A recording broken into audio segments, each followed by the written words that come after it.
How to turn on or turn off smart things in customized apps on the Samsung Galaxy S25 series. First, tap on the home button to return back to the home screen. And from the home screen, swipe down at the top to open up Quick Settings. In here, tap on the settings icon. Then we scroll down and tap on General Management. After that, we then scroll down and tap on Customization Service. Now in here, scroll down, then tap on Smart Things. Tap on the toggle button to turn off or switch on Smart Things customization. In here, you only get asked to add appliances when you are at home for Smart Things.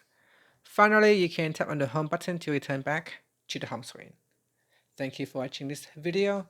Please like and subscribe to my channel for more videos.